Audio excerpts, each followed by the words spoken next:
Bonjour à tous, merci à ceux qui ont fait le déplacement.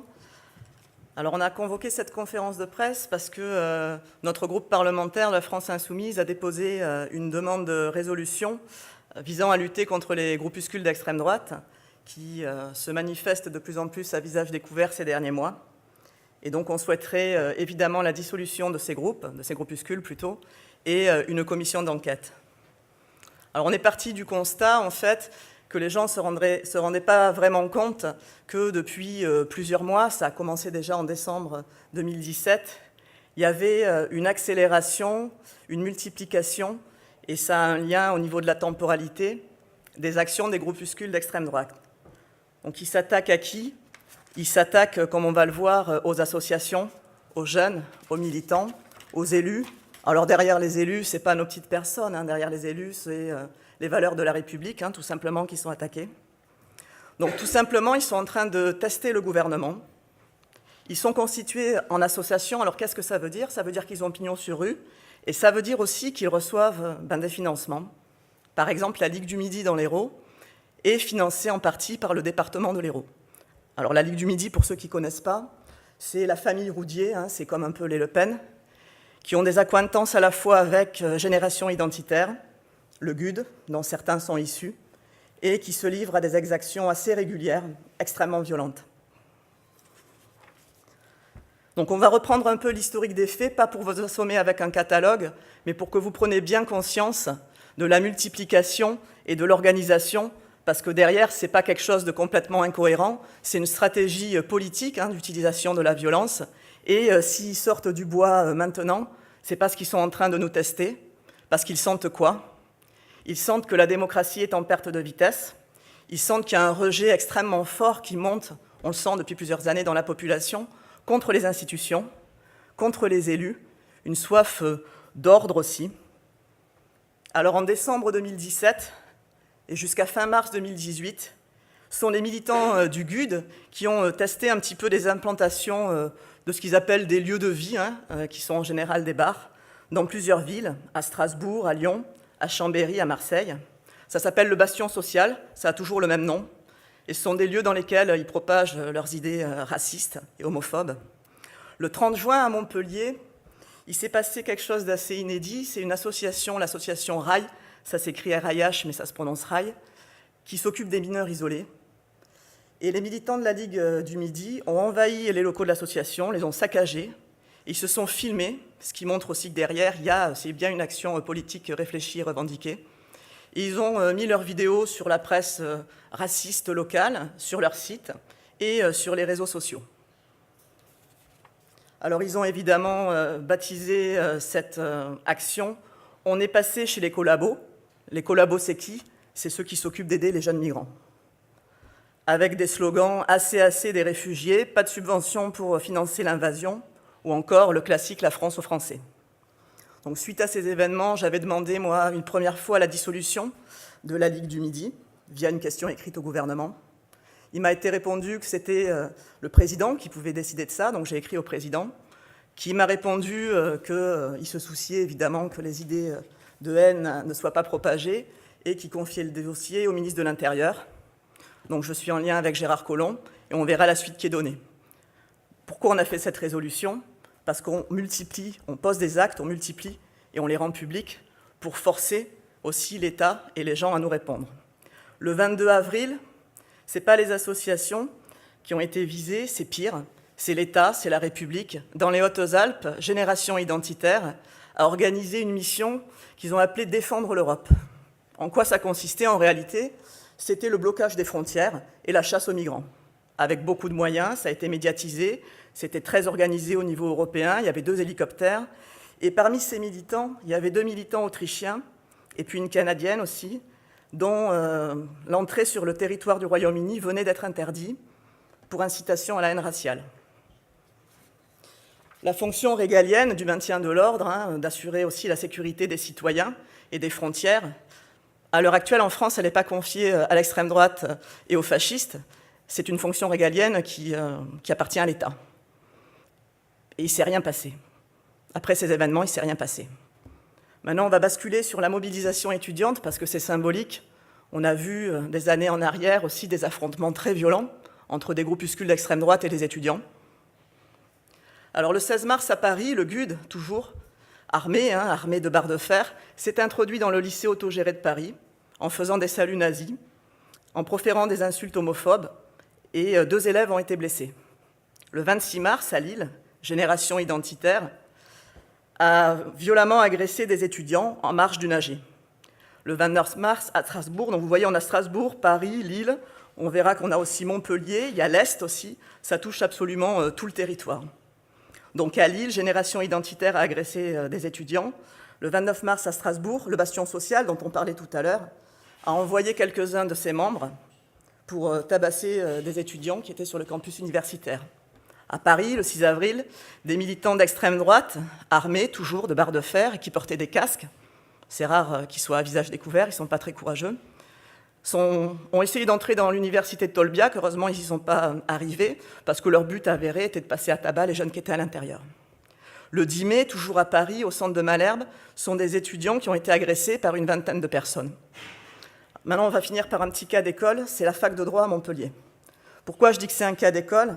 Parce que ça montre la pénétration de ces idées d'extrême droite et l'acceptation aussi de la violence dans toutes les couches de la société.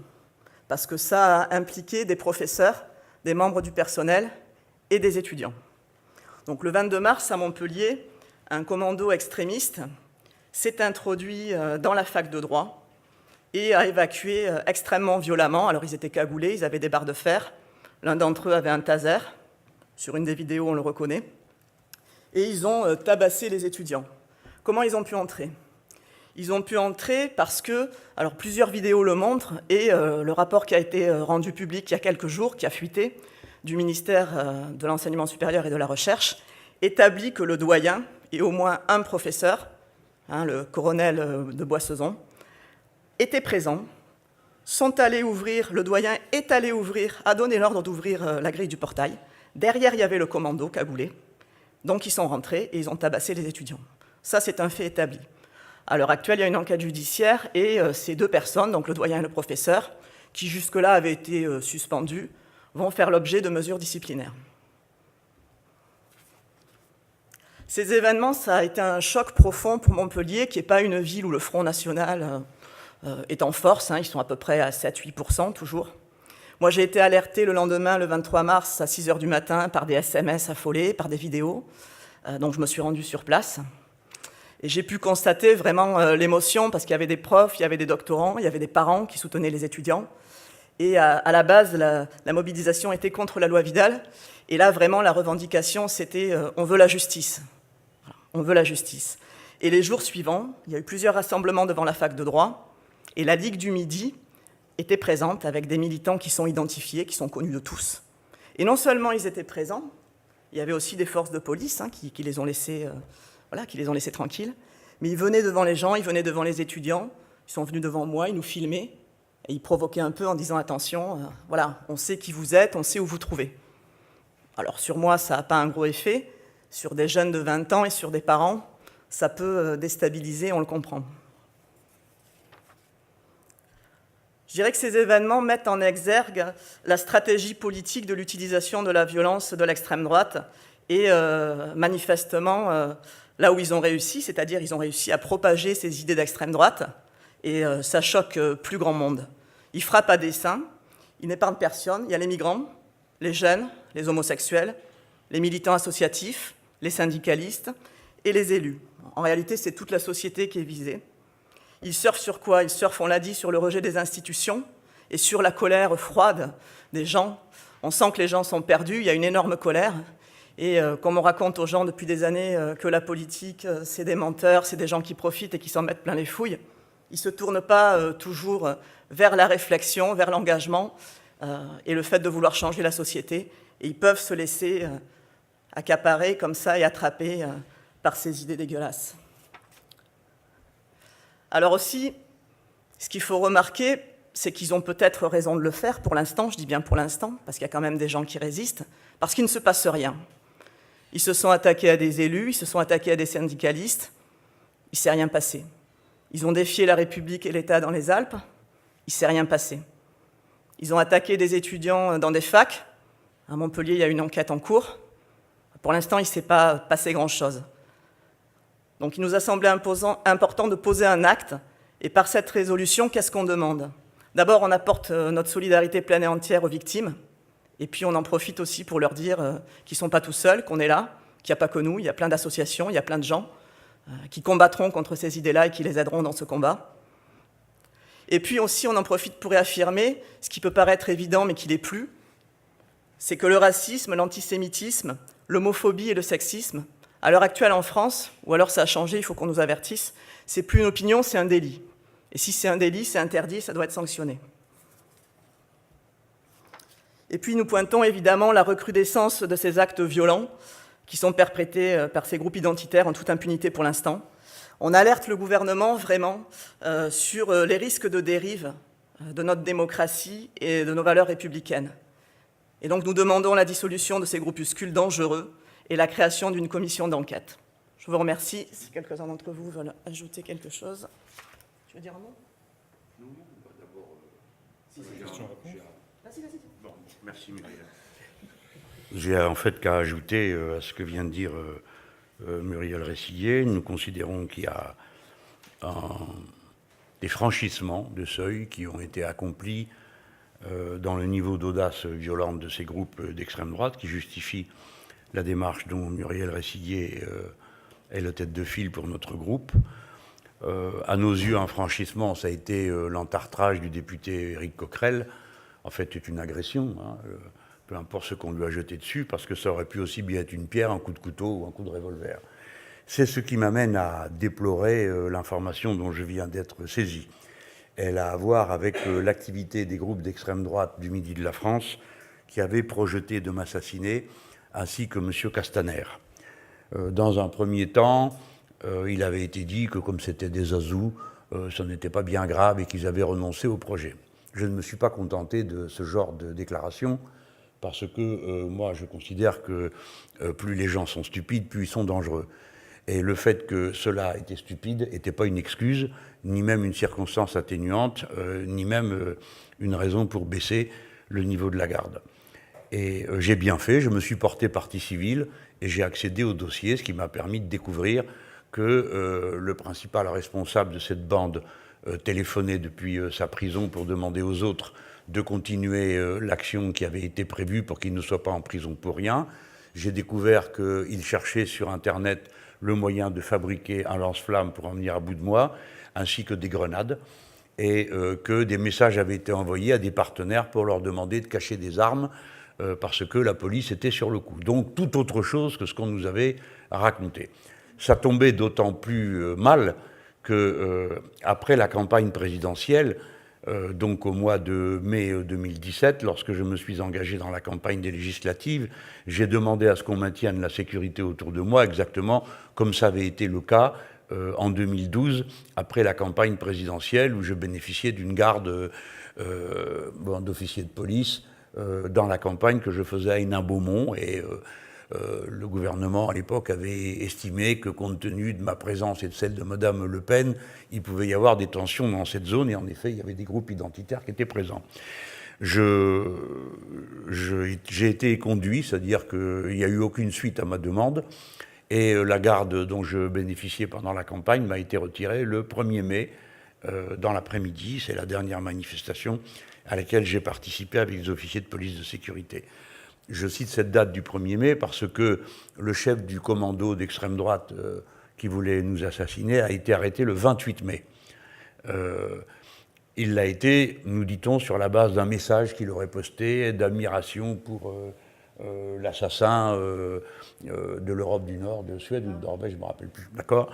Bon, c'est le RAID qui a fait l'interpellation, donc on pouvait trouver que pour un message sur Facebook, ça faisait quand même beaucoup, et c'est un indice de bizarrerie. Ce type a été arrêté le 28, incarcéré le 3 juin, puis on n'en a plus entendu parler. La vérité est de dire que personne n'a entendu parler de rien, ni de cette arrestation, ni de quoi que ce soit.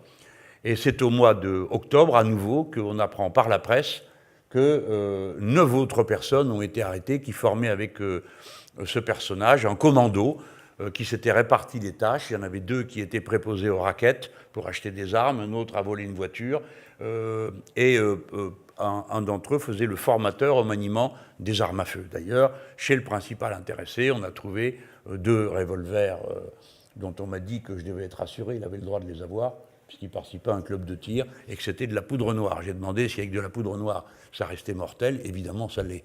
Par conséquent, peu me chaud que la poudre fût noire, verte ou rouge. Je vois seulement que ce type était en état de me tuer s'il l'avait décidé. Quant à M. Castaner, ils avaient prévu de manière plus directe de l'égorger, et c'est la raison pour laquelle ils avaient monté des gardes successifs devant la porte. Tout ça, nous l'avons appris en consultant le dossier. Donc je rappelle les dates. Je demande la protection policière. Le groupe d'extrême droite voit son chef arrêté le 28. Le 3 juin, il est en prison. On attend 3 mois pendant lesquels il y a 9 autres personnes qui sont en liberté, sans que personne ne m'ait prévenu du fait qu'elles le sont ou qu'elles sont suspectées. Il les arrête en octobre. Je me porte partie civile. Et à ce moment-là, j'accède au dossier, je regarde ce qu'il y a dedans. J'alerte mon ex-collègue Castaner pour lui dire que c'est plus sérieux que ce qu'on nous avait dit.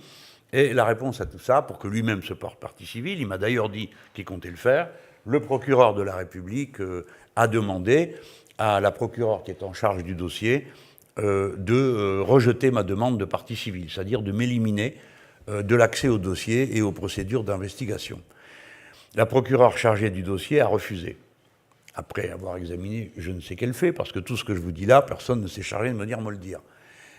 Et le procureur fait appel. Autrement dit, il y a une tentative d'assassinat. Il y a 9 personnes qui ont été arrêtées en 2 vagues sans qu'aucun d'entre nous soit prévenu. 9 personnes directement et intimement liées au groupe d'extrême droite de la ville de Marseille. Je me porte partie civile et le gouvernement non seulement ne m'aide pas à connaître la vérité, non seulement continue à me cacher ce qui s'est passé et les raisons pour lesquelles il s'est tué, mais en plus essaye de m'empêcher d'être partie civile. Vous voyez qu'on a l'impression qu'il y a quelque chose à cacher. J'ajoute que mon avocat dans cette affaire, M. Joan Branco, avait demandé des procédures, comme c'est le cas quand on est partie civile, on a le droit de demander que des procédures d'investigation soient faites. Elles portaient sur 2 points. Premièrement, déclassifier les notes de la DGSI s'agissant de l'affaire. Parce que M. Collomb a déclaré à la radio que la DGSI s'en était occupée et qu'on m'avait surveillé de près. On avait fait remarquer qu'il était étrange que le président d'un groupe parlementaire d'opposition soit surveillé de près par la DGSI sans que personne ne s'avise d'aller le prévenir. Bon, ça n'a suscité aucune réaction. Mais en attendant, nous avons demandé à ce que soient déclassifiées les notes de la DGSI qui ont conduit à l'arrestation du responsable de ce commando. En effet, elle n'a pu agir à propos de ce message sur Facebook, de ce post sur Facebook, que parce qu'elle disposait d'autres informations qui sont contenues dans ces procédures. Nous voulons savoir lesquelles. Qu'est-ce qui s'est dit avant ? Quelle est la présomption de fait qui pèse sur cet homme ? Et deuxièmement, nous avons demandé à entendre M. Collomb dans le cadre de l'enquête pour savoir pour quelle raison il s'était comporté de cette manière, pourquoi il avait refusé ma garde et quel sens il donnait à la répression d'un groupe dont je rappelle, après tout ce que vient de dire Muriel Réciguier à cet instant, qui montre la cohérence, la cohésion, la détermination de ces groupes à faire des franchissements de seuil, que celui-là avait décidé d'assassiner un député et un ministre, et qu'on ne peut pas se sortir d'affaire en disant « mais ce sont des fous ». Ben, c'est précisément parce que ce sont des fous qui sont dangereux. Hein. Et je ne crois pas qu'ils soient si fous que ça, parce que leurs raisonnements sont extrêmement cohérents, leurs déclarations sont extrêmement cohérentes. Donc nous aimerions savoir à quoi joue M. Collomb. Pourquoi le gouvernement fait-il appel, pourquoi veut-il m'éliminer de la procédure et pourquoi fait-il appel après que la procureure ait déjà tranché ? Nous croyons que nous sommes devant une affaire extrêmement grave dans ce cas, mais qu'elle est à mettre en relation très étroite avec tous les faits que Muriel Réciguier vient de vous rappeler un par un avec leurs dates. Nous pensons qu'il y a une aggravation nette et claire des intentions criminelles des groupes d'extrême droite. Et qu'ils ont besoin, pour leur publicité, leur mise en scène, leur auto-émulation, d'actes de plus en plus violents qui les signalent à l'attention du public et qui leur permettent de procéder au recrutement de gens qui leur ressemblent, c'est-à-dire d'autres gens violents. J'espère que mon intervention, en complément de celle de Muriel Réciguier, vous aura convaincu qu'il y a un sujet. Il y a un sujet avec la violence de l'extrême droite. J'ajoute que plusieurs responsables de la sécurité dans ce pays ont dit qu'ils craignaient les provocations que ces groupes pouvaient faire. Je vais compléter en disant que lorsque j'ai demandé à la procureure pourquoi, puisque l'autorité politique ne m'informait pas, pourquoi l'autorité judiciaire ne le faisait pas, on m'a répondu à ce moment-là, il aurait fallu prévenir toutes les mosquées de France, puisqu'elles prévoyaient de faire un attentat dans une mosquée. Bon, personnellement, je n'aurais pas été dérangé du fait qu'on prévienne toutes les mosquées de France qu'il y avait un groupe de 9 personnes en liberté qui se préparait à faire un attentat. Mais vous voyez où on en est. Donc personne ne prévient personne. La plupart du temps, nous n'apprenons les événements qu'en lisant le journal ou en regardant ce qui se passe sur les réseaux sociaux. C'est une situation qui est totalement inacceptable. Je rappelle que je ne suis pas seulement Jean-Luc Mélenchon, individu citoyen comme les autres, je suis président d'un groupe parlementaire d'opposition. J'ai été élu député des Bouches-du-Rhône et il n'est pas possible qu'on me projette de m'assassiner et que j'ai pour toute réponse que, ma foi, c'est pas grave. Voilà. À plus forte raison quand ça se suit des actions qu'a révélées Madame Muriel Réciguier. Il n'est pas normal qu'un président de groupe soit suivi par la DGSI, et s'il ne l'a pas été, alors pourquoi le ministre l'a-t-il dit? On est là comme si rien n'avait d'importance aux yeux du ministre, et en tout cas pas l'avis de ses opposants. Je viens juste te dire un mot sur... Non, je voudrais... Jean-Luc Mélenchon a rappelé l'agression dont j'ai été victime. Je dois dire que la raison d'ailleurs pour laquelle j'ai porté plainte sur cette affaire, c'est également que, comme le disait Muriel pour Montpellier, c'est le même cas. C'est-à-dire c'est des gens qui avaient prémédité quelque chose, qui l'avaient filmé, qui le revendiquaient à visage découvert, y compris l'auteur dans une manifestation du Front National, et qui se sentait suffisamment fort pour l'assumer partout. Et ça c'est dans un cadre où on est au moins, à ma connaissance, 5 députés, je crois, à avoir reçu des menaces de mort. Moi, j'en ai reçu 2-3 par courrier, en mail, sur les réseaux sociaux, je ne vous dis pas. Donc pourquoi on réagit? Parce que un peu la réponse qu'on nous fait à chaque fois, c'est c'est les réseaux sociaux. Alors une fois, c'est menaces sur les réseaux sociaux, puis un jour, ça devient un acte.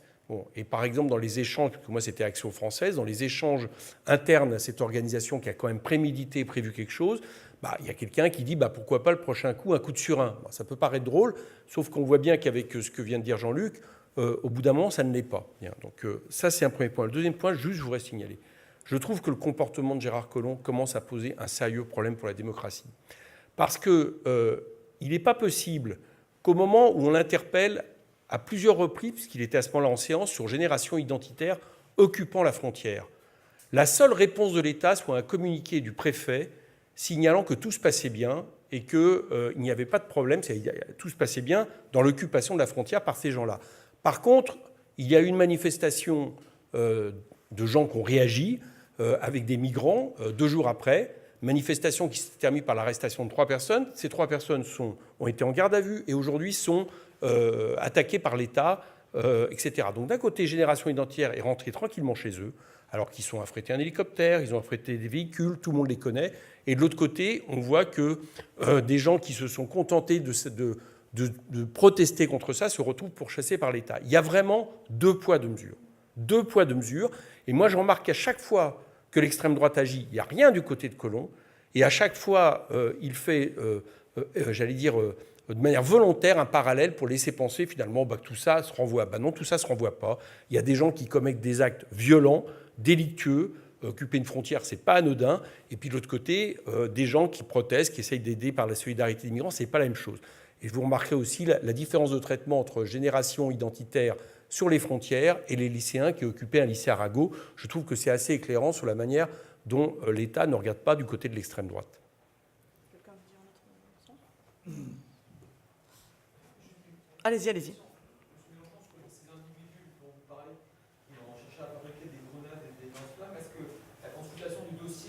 Savoir qui étaient vraiment ces gens-là qui voulaient fabriquer des grenades et des lance-flammes contre Qui c'était?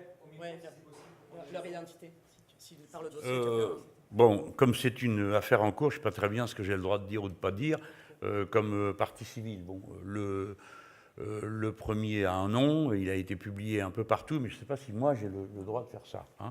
Donc voilà. C'est un groupe de personnes qui a apparemment été corrélé avec d'autres. Il n'y a pas que les gens qui sont dans le groupe qui ont été, eux, interpellés parce qu'ils participaient directement par exemple, la cellule racket. Ils étaient 2 pour faire du racket. il y avait la cellule armement, enfin bref, c'était vraiment une organisation. Et pas juste, comme d'habitude, des gens qui s'enivrent à la bière et qui vocifèrent dans les locaux de génération identitaire.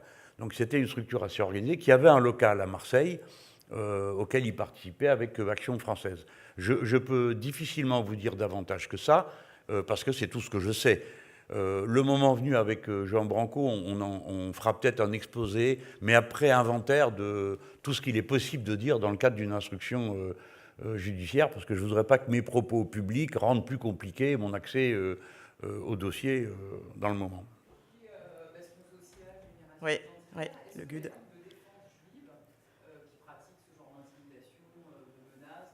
De violence aussi, oui.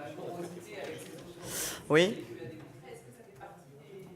Ça fait partie des groupuscules, oui, identitaires qui ont des manières d'agir qui sont toujours tournées vers la violence. Mais dans les cas que j'ai cités là, pour l'instant, ils n'ont pas été identifiés, ils n'en font pas partie, il faut être honnête aussi. Mais c'est pour ça aussi qu'on demande cette enquête, c'est pour pointer du doigt et pour dire attention, c'est peut-être le moment, au lieu d'enquêter et de mettre en garde à vue des syndicalistes et des étudiants, d'aller regarder ce qui est vraiment dangereux et de s'intéresser à ces gens. Il y a un arsenal judiciaire qui existe, hein, c'est possible de les interdire, faisons-le. Ou alors, disons aux gens, à partir de maintenant, la violence, le racisme, l'homophobie, le sexisme, c'est open bar. Et ce jour-là, d'ailleurs, entre parenthèses, il y a aussi une comparaison, parce que depuis le matin, notre président de groupe avait demandé au ministre de l'Intérieur une protection dans la manifestation, et ça a été une chose absolument pas faite. Ça a été une chose faite sur le tas une fois que c'était trop tard, quoi. Donc, un tout petit groupuscule a pu faire en sorte de... Oh, c'est pas très grave. Non, c'est pour le... Non, je disais que là aussi, le moins qu'on puisse dire, c'est que ça n'a pas été pris au sérieux par le ministre de l'Intérieur, de la même manière. Puisqu'on avait... Oui, on avait demandé une protection dès le matin, c'est-à-dire qu'on en tienne compte, et il n'y a pas eu de protection. Elle est arrivée que très tardivement, une fois que c'était trop tard, ce qui fait qu'un groupuscule d'extrême droite a pu forcer des élus de la République à partir d'une manifestation sans que ça gêne trop le ministère de l'Intérieur, manifestement. Pour répondre clairement à votre question, nous, on lutte pour préserver les valeurs de la liberté d'expression, de l'exercice démocratique. Et donc, tous ceux qui vont à l'encontre de ça et qui prônent la haine, d'où qu'ils viennent, la haine et qui commettent des actes violents, qui utilisent la violence comme moyen d'action, sont dangereux et sont à pointer du doigt. Et il faut leur faire comprendre à un moment donné que dans notre société, dans notre République, c'est un délit et qu'on ne l'accepte pas et qu'on ne l'acceptera pas.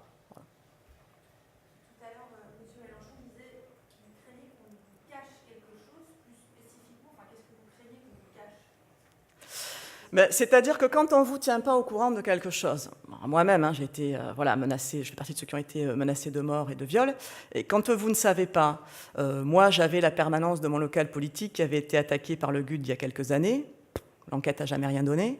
Quand j'ai inauguré ma permanence, heureusement les voisins les ont mis en fuite, pareil, elle a été dégradée dans la nuit par des gens en cagoule, et ça a été repris. Alors ça a été repris avant même que je porte plainte. Pendant qu'on faisait réparer le matin, avant d'avoir porté plainte, il y a eu des photos du gars en train de réparer qui s'est retrouvé sur la presse identitaire locale. Voilà. J'ai porté plainte, j'ai absolument aucune nouvelle. Donc, si vous voulez, quand vous savez que vous êtes menacé, là, Jean-Luc sait qu'il y a des gens qui étaient armés, qui avaient des grenades, qui étaient coordonnés, qui voulaient manifestement passer à l'action. Il l'apprend par la bande. Et forcément, vous vous dites, mais... C'est quoi, c'est une intention de l'État ? J'espère que non. J'espère que non, parce que si c'est ça, on résistera fortement. Pour l'instant, on part du principe que non. C'est peut-être un manque de prise de conscience de la réalité de la situation, du fait que ce ne sont pas des phénomènes isolés. Ça ne touche pas que l'opposition, puisqu'il y a eu M. Castaner, il y a eu aussi d'autres élus, dont des députés En Marche, qui n'avaient pas voté la loi Asile-Immigration, qui ont été menacés aussi. Donc ça concerne vraiment les valeurs républicaines et c'est transpartisan.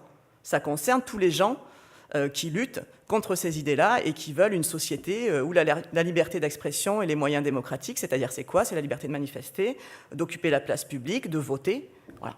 Et qui veulent abattre ça et mettre en place un ordre autoritaire et violent. Toujours sur la résolution, est-ce que vous avez reçu le soutien d'autres groupes Non, c'est une initiative du groupe AFI, parce qu'on l'a faite un petit peu... On voulait poser un acte rapidement, mais je n'ai pas besoin de poser la question aux camarades du groupe GDR pour savoir que ça fait aussi partie de leur combat. Je pense aussi que... voilà, le groupe socialiste aussi a toujours combattu ces idées-là, et même des gens au-delà de ce qu'on appelle traditionnellement la gauche. Ça rassemble tous les républicains. Et il y aura d'autres actes après, parce que, hélas, on entre dans une temporalité politique où ces exactions vont se multiplier. Donc on va devoir s'organiser en face de manière républicaine pour montrer notre unité et leur répondre qu'on ne se laissera pas faire. Avec son cabinet, oui. Oui, alors vous savez comment ça se passe dans l'émission, c'est par petits mots. Voilà, par petits mots. Moi, j'ai eu en ma possession des enregistrements audio et les vidéos de ce qui s'est passé à la fac de droit, parce que je suis en lien et avec les étudiants et avec le préfet et avec l'avocate de la LDH, Sophie Mazas. Et pour vous donner un exemple, quand vous disiez, vous avez l'impression qu'on vous cache des choses, il y a quand même des témoins qui ont voulu aller témoigner à la police et qui n'ont toujours pas été entendus à cette heure. La Ligue des droits de l'homme a fait passer officiellement à la juge d'instruction des vidéos complémentaires qu'elle n'avait pas, où on reconnaît certaines personnes, membres de la fac, notamment l'homme qui portait le taser. Elles n'ont pas à ce jour été exploitées. On peut se demander pourquoi.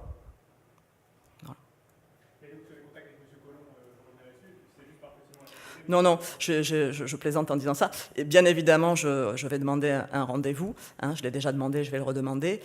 Je veux le voir et je veux qu'on échange un petit peu sur le dossier de la fac de droit et sur, plus généralement, le dossier de la Ligue du Midi, parce que ce sont des gens pas très nombreux, mais organisés et très dangereux. Et que j'ai peut-être des éléments qu'il n'a pas à lui communiquer. Voilà. Je vous remercie, je ne vais pas vous retenir plus longtemps, sauf si vous avez une autre question. Simplement sur la question de la polémique sur les aides sociales, est-ce que vous avez une réponse là-dessus? Oui. Les aides sociales, bien. Venant de Gérard Darmanin, c'est normal. C'est quelqu'un qui assume la politique du gouvernement et ils veulent nous faire basculer de société. Ils veulent nous faire passer de la société universaliste avec des valeurs de fraternité, de partage, d'égalité et d'aménagement du territoire à une société du marche ou crève. Voilà, tout simplement. C'est un garçon qui doit gagner beaucoup d'argent aussi depuis trop longtemps, peut-être, parce que les aides sociales, pour certaines personnes, quand les gens travaillent au SMIC, et il y en a énormément qui travaillent au SMIC, et pas tous à plein temps, c'est du temps partiel choisi. Quand vous avez moins de 1 200 € net par mois, vous ne vivez pas dans l'opulence. Il faudrait que ces gens, un jour, il faudrait que M. Darmanin essaye pendant 2 mois de vivre dans un F2 à 600-700 €, et je ne parle pas des prix sur Paris, je parle de Montpellier, et qui se rendent compte un petit peu de ce que ça fait. Derrière ça, il y a 2 autres choses. Il y a la volonté de tester l'idée du revenu universel, parce que derrière aussi, il y a l'idée de regrouper ces aides sociales en une seule, alors toujours pour faciliter la vie des gens, mais derrière, c'est ça, c'est l'idée du revenu universel, à laquelle nous nous opposons. Pourquoi ? Parce qu'en général, ce sont des revenus très très très bas et qui maintiennent les gens en position d'extrême précarité. Et nous, on est pourquoi ? D'abord, on croit toujours à la valeur travail, à l'utilité sociale que ça a. Par contre, on est pour le partage du travail, clairement, et le partage des richesses. Voilà. Donc il faut que M. Darmanin et ces gens-là fassent attention, parce qu'à force d'humilier, d'insulter les gens et de les mépriser, et de transférer, parce que c'est politique derrière. Les gens croient que c'est uniquement une provocation, c'est pas vrai. Derrière, il y a quoi ? On dit aux gens, c'est la responsabilité est transférée de la société à l'individu. C'est le chômeur qui ne trouve pas de travail qui est responsable. C'est la personne qui a besoin de l'APL et d'autres aides de la CAF pour vivre qui est responsable. C'est un loser, c'est un feignant, ou il s'est mal débrouillé.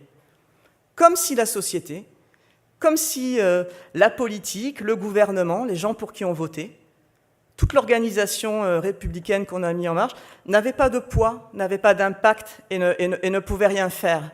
Et on habitue les gens, c'est Thatcher, on passe à un régime marche ou crève à la Thatcher, où ce ne sera pas chacun selon ses besoins, ce sera si tu peux te débrouiller, débrouille-toi, et puis sinon tu vas crever. Voilà. Donc il ne faut pas sous-estimer sa déclaration. Merci.